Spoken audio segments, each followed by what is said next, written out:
guys, welcome back to my channel. So today I am here at Shangri-La Plaza Mall and I'm checking out the Health Bazaar kasi meron sila yung Florihana na brand. I'm really looking into that brand because it's one of the recommended brands in our school for certified aromatherapist.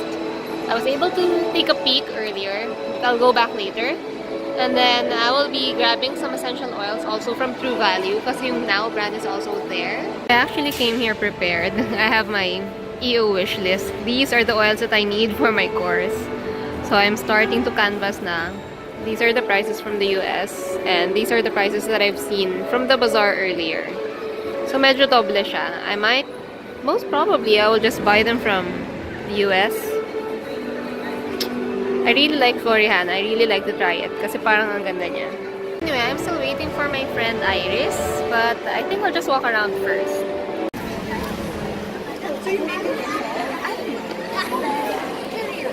I'm here at Shangri-La and I'm checking out the wellness bazaar here. I am with Janice, hello. I'm from Danti Court in Blue. So it's an all-natural skincare company. We have baby products and mother products as well. So right now, Jirbie is checking out our essential oil line. oh nga, they have unique oils. Yeah.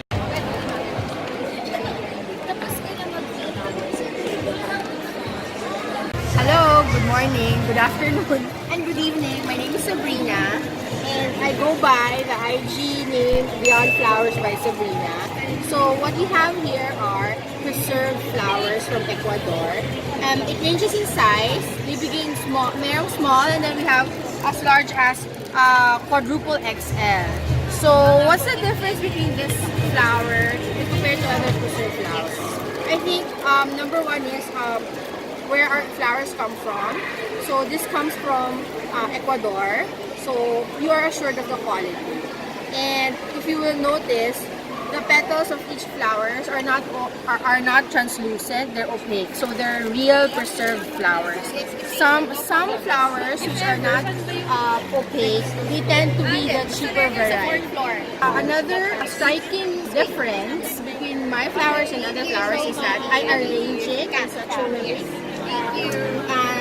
in such a way that it reflects nature. So if you, but this one, which is my favorite, is white, and I arrange it with Norwegian moss, shells, and sand. The sand I didn't get from Boracay. We really have a source for it. And then another color we have. It comes, by the way, in different domes. The dome in itself are of great quality. This color is one of our popular combinations. It's blue and gold. I mixed it with river stones and pebbles.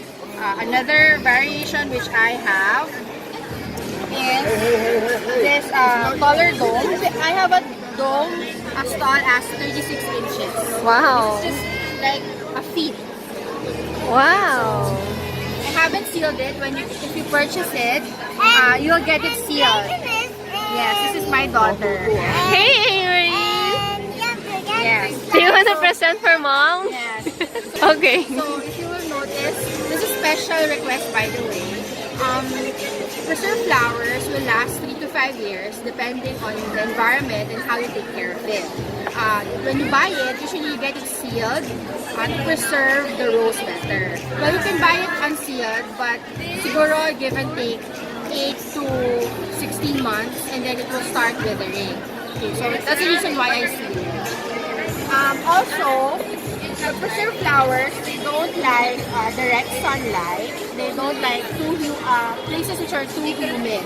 So I have another color which is orange red. Oh, that's very really popular nice. also. And another, I also have. And the dome is nicer, oh. Yes.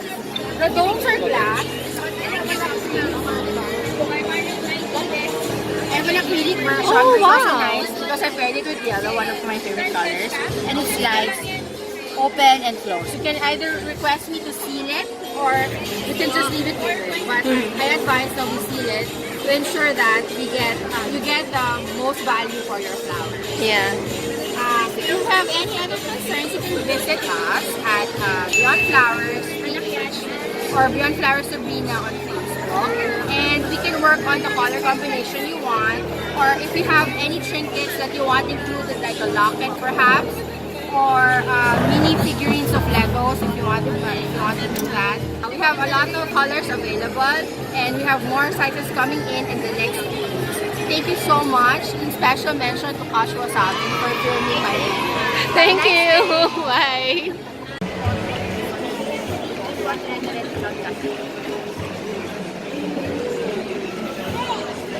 Got this from the Spectrum Bazaar. It's from the brand Tari. It's really nice kasi this is handmade, but all the all these stones and the chains are imported from Hong Kong and Malaysia. It's really nice quality.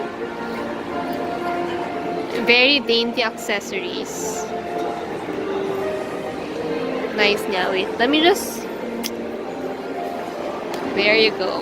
It's really pretty. So you better check them out. I'll link their Instagram down here. So you can just check them out and hanap pa tayo ng mabibili. Hey guys, so here's how it looks like. You can actually layer it with your other accessories. Cute siya. Hindi lang kita yung maliit mo accessory. Kawawa. Kawawa si Cutie. Yeah. So anyway, I am with Iris. Using her takes away some oil.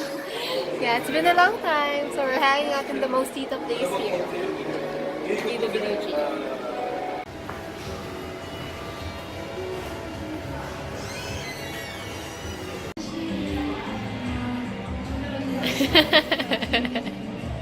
Oh, my wasabis! We are here at Delomi in Shangri-La. This is one of my wasabi.